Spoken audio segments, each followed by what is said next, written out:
내가 볼 때 그의 발 앞에 엎드려져 죽은 자 같이 되매 그가 오른손을 내게 얹고 이르시되 두려워하지 말라. 나는 처음이요 마지막이니 곧 살아있는 자라. 내가 전에 죽었었노라. 볼지어다 이제 세세토록 살아있어 사망과 음부의 열쇠를 가졌노니 그러므로 내가 본 것과 지금 있는 일과 장차 될 일을 기록하라. 내가 본 것은 내 오른손 7별의 비밀과 또 7 금촛대라. 7별은 7 교회의 사자요 7 촛대는 7 교회니라. 아멘. 주님은 우리에게 복을 주시기를 원하죠. 우리에게 복을 주기 위해서 말씀을 주신다고 그렇게 말씀하고 있습니다. 그런데 주님 안에서 복을 받는다는 건 무엇일까요? 어떻게 복을 받고 또 복을 받는다는 건 무엇인지 오늘 말씀은 그 성경의 결론과도 같은 이 중요한 말씀을 우리에게 주십니다. 오늘 말씀을 통해서 복의 비밀을 깨달아 아는 우리 모두가 되기를 주의 이름으로 축원합니다. 요한계시록 1장 9절의 말씀은 이런 요한의 고백으로 시작하고 있습니다. 나 요한은 너희의 형제요. 우리가 하나 된 같은 교회에 주님의 지체된 그런 형제다 이렇게 고백하는 것이죠. 그리고 예수의 환난과 나라와 참음에 동참하는 자라 이렇게 고백하고 있습니다. 예수의 나라에 예수의 자녀고 예수의 백성이고 예수와 함께하는 교회의 지체다 이런 얘기죠. 그 예수님과 함께하는 것, 이것이 복입니다. 그 복을 주님은 이렇게 말씀하셨죠. 우리 지난주에 나누었던 말씀, 너희가 본 것, 보았기 때문에 복이 있다는 겁니다. 너희가 지키고 말씀을 듣고 기록하고 지키는 자는 복이 있다 이렇게 말씀하셨죠. 너희에게 말씀을 주시는데 그 말씀을 주시는 이유가 뭐냐면 그 말씀을 통해서 너희가 이 환난 가운데 이 세상 가운데 이 광야를 지나는 동안 너희가 복을 받았으면 좋겠다 이런 말씀이신 거죠.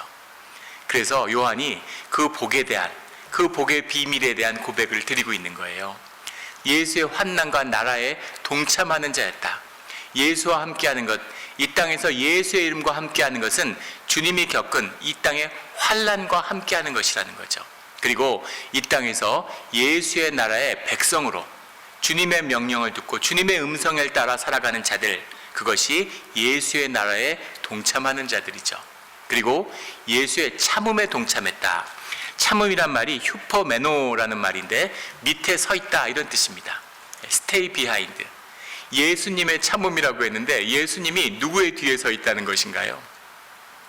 예수님이 육신을 입고 이 땅에 와 계신 동안 보여주셨던 주님의 모습이죠.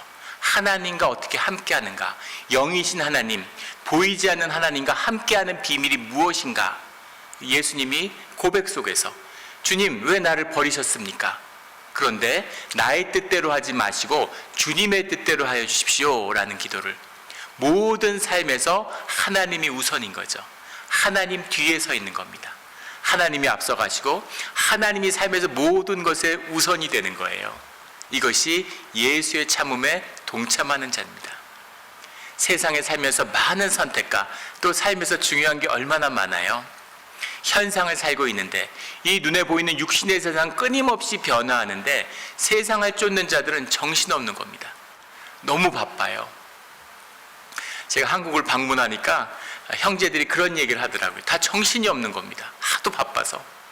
한국에서는 돌잔치 결혼식만 참석해도 장례식 그걸로 풀타임이래요. 매일 정신없이, 하도 정신이 없어서 너무 행사가 많으니까 아무 일도 안 하고 그것만 따라다녀도 바쁘다는 거죠. 바쁜 것입니다. 그런데 선택을 해야 되는 것이죠. 그 선택의 가장 우선순위, 주님이 가장 우선순위의 첫 번째 노인자들, 그들이 예수의 참음에 동참하는 자들입니다. 요한이 그런 자였다, 내가 그런 삶을 사는 자다라는 주님 앞에서, 교회 앞에서 드리는 고백인 것이죠. 이 고백 안에 우리의 신앙이 다 들어있죠.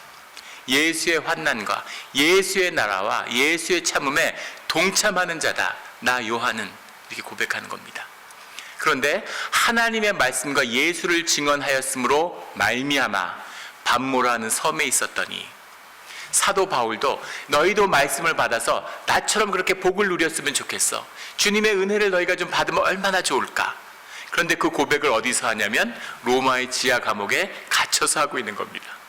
요한은 너희들도 하나님의 복을 받아야 돼. 복이 있나니 주님이 주시는 복을 받아야 될 텐데, 근데 그 말씀을 어디서 하고 있냐면 밤모섬에 갇혀서 하고 있는 거예요. 네로의 아주 끔찍했던 박해를 살아남은 자들입니다. 그때 사도의 대부분이 다 죽었는데 요한은 죽지 않았어요. 그런데 그 살아남은 자들, 요한 네로보다 더한 핍박이 있을까? 그런데 한 세대가 지나서 도미티안 황제가 나타난 거죠. 네로는 비교도 안 되는, 로마 시대를 통틀어서 가장 극악한 탄압이 시작된 겁니다. 이 파고를 속에서 요한도 죽음을 맞았죠. 밤모섬에 갇혀 있어요. 네로의 핍박을 살아남았으니까 이제 좀 살만하겠지, 이제는 괜찮지 않을까? 더 큰 고통이 기다리고 있었던 것이죠. 그런데 밤모섬에 갇혀 있는 이 요한이 너희에게 복이 있다. 말씀을 받은 자들은 복이 있어. 내가 받은 복을 너희도 꼭 누려야 될 텐데, 이런 고백을 하고 있는 것이죠. 요한의 절실한 고백입니다. 이 복 받으시겠습니까? 할렐루야, 아멘으로 받는 분들이 있네. 아멘. 복이 있다는 겁니다. 죽어가는데 거짓으로 이럴 수 있을까요? 복이 있는 것이죠. 그 복이 무엇냐는 겁니다. 현상의 사람들, 세상을 보는 자들은 세상의 복을 복이라고 그러죠. 물질적인 풍요를 복이라고 하는 거예요. 물론 그것도 복이죠. 그러나 주의 복, 하늘의 복을 받는 자들은 땅의 복은 당연히 누리는 겁니다. 육신을 입고 살아가는 거니까. 하늘의 복이 있으면 땅의 복은 섭리에 따라 따라오는 것이죠. 근데 그것은 잠깐 있는 거야. 잠깐인 하루살이의 삶 같은 거야. 너희가 주님을 아는 영생의 비밀을 알아야, 영생의 복을 받아야 그게 진짜 복이다. 그 복을 알고 살아야 이 현상의 삶, 육신의 삶이 저주가 아니라 축복으로 변하는 거야. 의미 없고 잠깐이라서 떠내려가는 것이 아니라 이 순간의 삶이, 이 썩어지는 육신의 삶이 땅의 복이 되는 비밀이 하늘의 복에 있다. 숨겨진 말씀에 있다. 그걸 너희가 알아야 되는데, 그래서 우리의 고통이 헛되지 않아야 된다라는 말씀이죠. 그러나 분명한 것은 예수를 따르는 자들, 예수의 나라에 동참하는 자들은 모두 광야의 길을 걷는 자들이라는 겁니다. 환난의 길을 걷는 자들이라는 거예요. 고통 속에 살아가는 삶으로 초대를 받았다는 겁니다. 세상에선 안락함이 중요해요. 일이 없어야 돼요. 안락해야 돼요. 편안해야 돼. 안락하고 편안해야 되니까 돈을 모으잖아요. 돈이 제일 중요하고, 돈이 있어야 안락하니까. 그런데 그게 삶의 저주라고 이야기하는 거죠. 너희 삶의 비밀은 고난에 있어. 고통 가운데 있어. 왜 고난을 받아야 됩니까? 왜 광야의 길을 걸어야 돼요? 우리가 고통받을 때만이, 그 환난 속에 있을 때 우리의 삶이 진실해지는 겁니다. 우리의 삶이 정결해지는 거예요. 우리가 고난 가운데 부르짖을 때 주님이 우리와 함께 해주시는 거죠. 그 진실한 고백 속에서. 그 고난과 아픔 속에 있는 사람만이 그 진실함을 만나고, 진실한 자들만이 삶의 연합을 이룰 수 있습니다. 이것이 교회의 비밀이죠. 거짓으로 이민사회에서 성공했는데 누구도 알아주는 사람이 없고, 어디 가도 자랑할 데도 없고, 명품 못 샀는데 어디 갈 데도 없고, 쇼핑몰 돌아다녀 봐야 아는 사람도 없고, 그거 입고 교회에 나가야지, 그래도 교회 가서 누구한테 자랑 좀 해야지, 이런 것은 교회를 이룰 수가 없다는 것이죠. 아픔 가운데 수치스럽고 부끄러운 내 삶의 아픔, 그 아픔이 용납받고 나누어지는 자리, 그 자리가 교회의 자리가 된다는 것입니다. 그게 삶의 교통이고 영의 교통의 시작이에요. 그리고 그 삶의 연합을 이루는 진실한 교회에 주님이 함께 하신다는 겁니다. 그때 하늘의 복이 우리의 삶의 자리에 열리는 것이죠. 그런데 그 복을 누린 이 요한, 이 사도 요한이 그 복을 누렸던, 자기가 본 것을 사람들에게 고백하고 있는 거예요. 그 본 것이 무엇이냐면 10절에 주의 날에 내가 성령에 감동되어 뇌 뒤에 나는 나팔 소리와 같은 큰 음성을 들으니, 주의 날에 라고 하는 말, 굉장히 중요한 말이죠. 엔테, 키리아케, 헤메이라, 이런 말입니다. 주의 날에. 이 안식교도들은 이 말씀을 주의 깊게 봐야 돼요. 성경에 주의 날이 어디 있냐고 그러는데 여기 있습니다. 주의 날이 바로 여기에 나오죠. 주님의 날, 유대인들의 안식일을 대체하는 예수 그리스도가 부활한 날, 주의 날에 바로 이 초대교회의 역사인데 주의 날이 있는 거예요. 주의 날에 요한이 주님을 만났다 이렇게 고백하고 있는 겁니다. 그 음성을 먼저 들어요. 음성을 듣는데 그 음성을 듣는 것의 중심이 뭐냐면 일곱 교회에 대한 말씀을 증거하고 있다는 겁니다. 주님의 모습을 만나는데 12절에 가면 몸을 돌이켜서 나에게 말한 음성을 알아보려고 돌이킬 때 소리가 들리니까, 음성이 들리니까 주의 자녀는 주의 음성을 듣죠. 음성을 보려고 소리를 들으니까 일곱 금 촛대를 보았다. 일곱 금 촛대라고 해석을 했는데 금 잔등이죠. 이 커다란 이 불 등을 세워놓은 겁니다. 그걸 세워놨는데 그것이 보였다. 일곱 금촛대는 무엇인가에 대해서 20절에 일곱 금촛대는, 일곱 촛대는 일곱 교회다 이렇게 말씀하고 있죠. 일곱이라는 숫자에 현혹돼서 일곱 교회가 계시록에 나오는 이 소아시아 지역에 있는 일곱 교회로 한정지려고 하는 게 있습니다. 그렇지 않아요. 일곱이라는 숫자는 인디비주얼한 일곱 개의 숫자가 아니라 주님의 이름, 주님의 교회다라는 겁니다. 교회가 1000개가 모여 있어도 주님의 교회가 아닐 수도 있고, 교회가 2개가 있어도 주님의 교회일 수 있는 것이죠. 일곱 교회다, 일곱 촛대, 일곱 별, 일곱 교회, 일곱 사자 모두 다 주님의 역사, 주님의 이름, 주님의 인도하심을 의미하는 거예요. 사자가 원뜻이 이제 앙겔레오라고 하는, 앙겔로이라고 하는 천사라는 뜻인데, 천사가 뭐 선지자다, 뭐 교회 감독이다, 뭐 많은 이야기들을 하는데 주님의 성령의 인도하심입니다. 하나님이신 성령이 인도하시는 그 인도하심과 그것의 내용을 이루고 있는, 이 땅의 지체를 이루고 있는 교회, 성령과 교회가 이 복을 증거하는, 이 말씀을 증거하는 하나님의 표상이다라는 것이 이 요한계시록의 1장에 나오고 마지막 장에 나오죠. 주님의 시작과 결론이에요. 하나님과 교회입니다. 하나님과 교회가 함께하고 있다, 이 말씀이죠. 예전에 한 집사님이 그런 고백을 하세요. 예수님의 얼굴, 실제 예수님은 어떻게 생기셨을까? 그게 너무 궁금해서 기도할 때마다 예수님 얼굴 한 번만 좀 보여달라고. 그게 의미가 없는 줄은 알지만 그래도 너무 궁금하니까 예수님 얼굴 한 번만 좀 보여주시면 안 되겠냐고. 근데 등은 많이 보여주셨대요. 기도를 하면 갈릴리의 호숫가를 걸어가시는 예수님의 등을 본 적은 있다는 거예요. 고개를 돌려서 얼굴 한 번 보여주시지. 그래서 기도를 열심히 했는데 어느 날 주님이 얼굴을 보여주시는데 교회의 성도들의 모습, 교인들이 다 같이 모여서 예배하는 모습을 보여주셨다는 거예요. 그게 나다라는 걸 보여주셨다는 거죠. 그래서 감격과 감동의 눈물을 흘리셨다, 이런 고백을 들은 적이 있습니다. 주님과 함께하는 공동체, 진실한 신령의 예배의 공동체, 그것이 곧 주님이다. 너희가 현상의 세계에서 만나는 주님의 모습, 그것이 교회다라는 말씀의 선포죠. 그 주님을 교회에서 만나는 복된 우리가 되기를 주의 이름으로 축원합니다.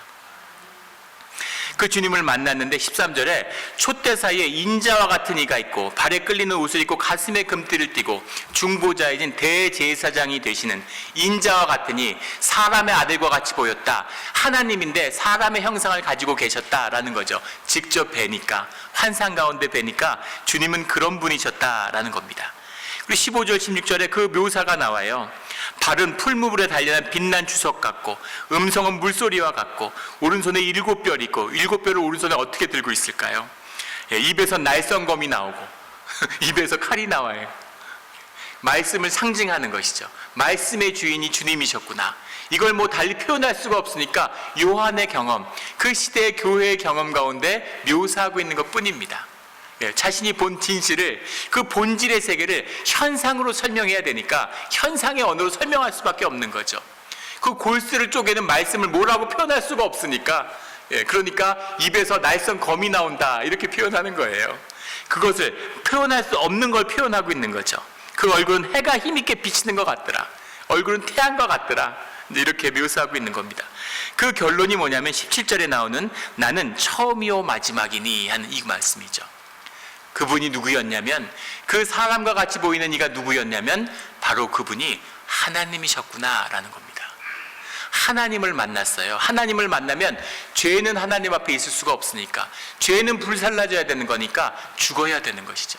그래서 요한은 죽었구나, 그런 그 죽음을 맞이하게 되는 겁니다. 죽은 자와 같이 되매 그 주님의 압도된 마음에 놓이니까 이제 죽어야 돼, 죄인은 죽어야 돼 하는 죽은 자 같이 되어서 꼼짝 않고 있는데, 그런데 18절에 곧 그분이 뭐라고 하냐면 살아있는 자라 내가 전에 죽었었노라 볼지어다 이렇게 말씀하시는 거예요. 그렇게 만난 하나님, 그렇게 만난 하늘의 성전에 계시는 하나님이 바로 예수님이셨구나라는 겁니다. 요한이 얼마나 반갑고 좋았겠어요. 같이 공생애를 보내고 같이 먹고 자고 당신의 발을 씻겨줬던, 요한의 발을 씻겨줬던 예수님을 만나는 것이죠. 곧 살아있는 자라 이렇게 말씀하는 거죠. 내가 전에 죽었노라, 죽음 가운데 부활하신 분 예수 그리스도시다 라는 겁니다. 그분이 하늘 보좌의 주인 하나님이시구나 라는 고백을 만나게 되는 거예요. 우리는 하도 교리적으로 익숙해져서 이 말씀에 감격이 없습니다. 이 시대에, 요한이 살았던 시대에 예수님이 곧 하나님이셨어 라는 게 얼마나 충격이었겠습니까? 말로 할 수 없는 충격이었을 거예요. 근데 어떻게 유대인이 예수님이 하나님이라는 사실을 받아들일 수가 있습니까? 말도 안 되는 얘기죠. 그런데 예수님, 부활하신 예수님이 성령의 주인이시고 하나님과 한 분이셨다라는 이 고백을 주님의 이름으로 선포하고 이 고백을 사람들이 믿음으로 받는 것입니다. 삶의 진실로 살게 되는 것이죠. 이게 신비고 이게 하늘의 비밀이에요. 이 비밀을 받고 이 비밀의 문이 열리는 자들이 이 땅에 있다는 겁니다. 그 자들은 복을 누린다는 거죠. 그 하늘의 놀라운 비밀, 두려움으로 가까이 갈 수 없는, 세상에 무언가 있는 건 다 알지만 다 갈 수 없는 그 문이 열려서 그 복을 여는, 죽음이 아니라 축복의 문이 열리는 그곳에 예수 그리스도를 만난다라는 얘기죠. 이제 세세토록 살아있어 영생 가운데 있어서 사망과 음부의 열쇠를 가졌으니 주님이 죽음을 정복하신 분이다 라는 겁니다. 주님이 죽음을 정복하셨어요. 세상의 권세, 사단의 권세가 무엇입니까? 죽음의 권세예요. 왜 세상에 사람들이 꼼짝 못하고 세상에서 종살이를 하고 생존의 굴레에 코가 깨서 꼼짝 못하고 사는 이유가 뭡니까? 죽음이 두렵기 때문이죠. 죽음을 두려워해서 그래요. 세상이 위협하잖아요. 너 그러면 죽어. 너 은퇴하고 어떻게 살라고 그래? 너 죽을래? 이러는 거죠. 어차피 얼마 있으면 다 죽는데 죽는다고 위협을 해요. 죽고 싶어 이거잖아요. 그런데 죽음을 정복한 음부의 열쇠, 사망의 열쇠를 주님이 들고 계시다는 거죠. 주의 자녀, 예수의 나라에 동참하는 자들, 너희는 죽음을 두려워하지 마. 반모섬에서 죽던, 로마의 지하 감옥에서 죽던, 네로의 탄압에 죽던 그런 거 아무것도 아니다. 죽음은 너희를 어떻게 하지 못해. 새로운 삶, 영생의 시작일 뿐이야 라는 거죠. 죽음에 굴하지 마라. 육신의 옷을 벗고 새로운 주님이 주신 옷을 입는 그런 시간일 뿐이야. 사망과 음부의 열쇠를 가지시니 하늘 보좌에 앉으시니가 너희와 함께하는 예수 그리스도시다 라고 하는 그 선포요 고백이죠. 이 말씀을 받은 자들이 죽음 가운데에서 그것을 순교로 받아들이고 이 말씀의 복음을 지키고 교회를 지킨 것입니다. 이것이 교회의 역사고 오늘 우리가 드리고 있는 이 예배의 연속이에요. 이 고백이, 이 진실이 우리의 것이 되기를 예수 그리스도 이름으로 축원합니다. 그런데 19절에 그러므로 내가 본 것과 지금 있는 일과 장차 될 일을 기록하라 이렇게 말씀하고 계신 거죠.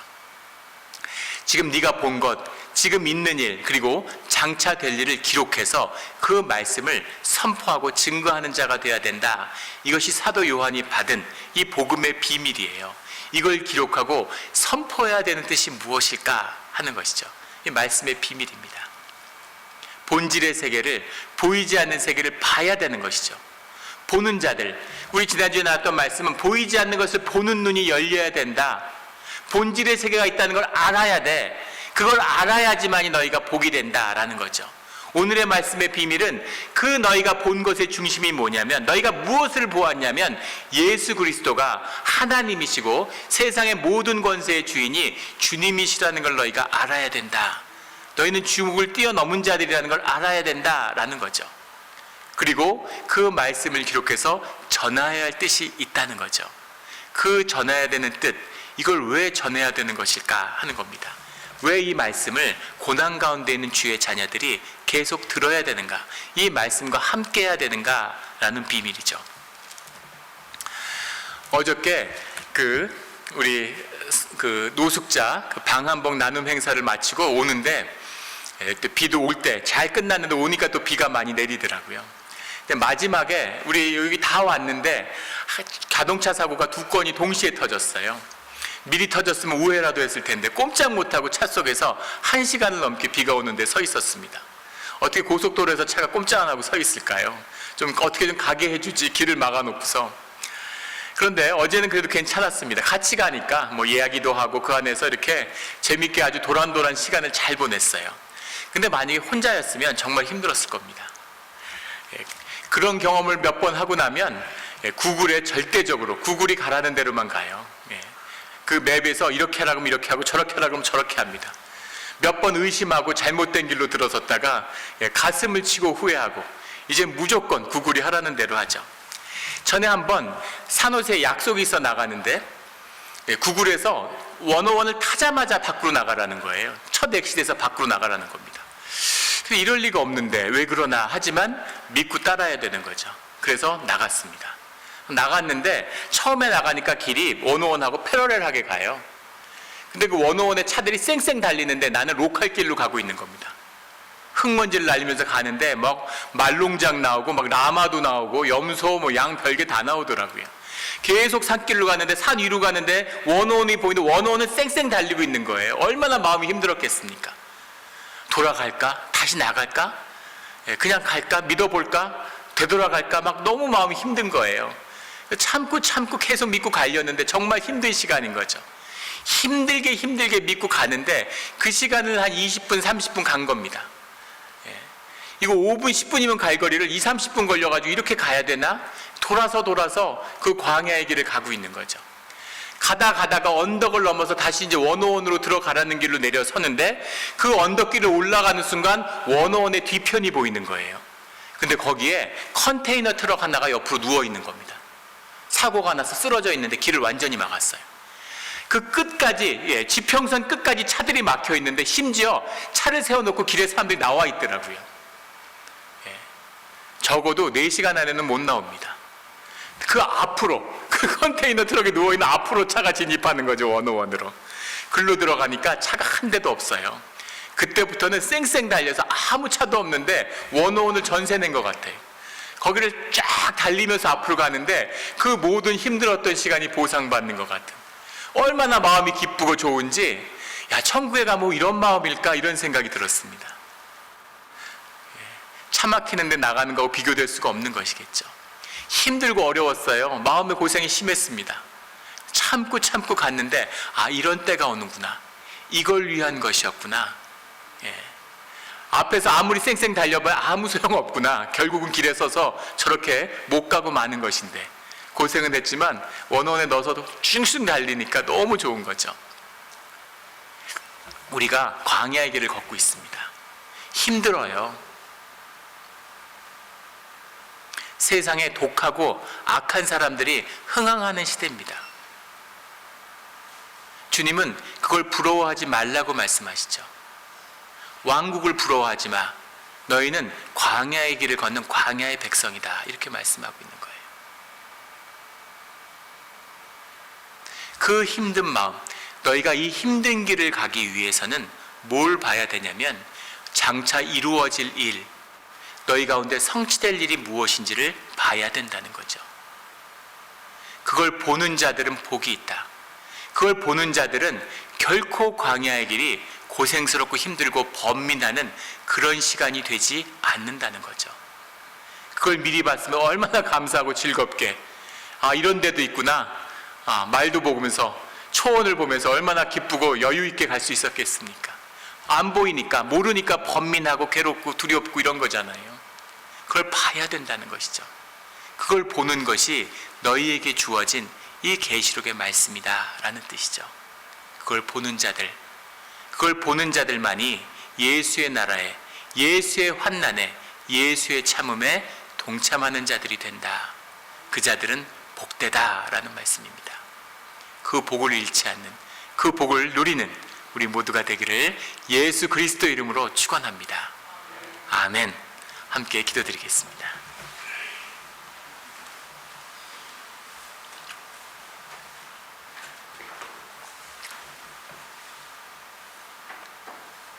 하나님 아버지 감사합니다. 우리가 주님의 길을 걷는데 세상이 보이고 세상 사람들이 보이고 주님이 악인의 흥황함을 부러워하지 말라고 말씀하셨지만 솔직히 저희 마음 가운데 부러운 마음이 있었습니다.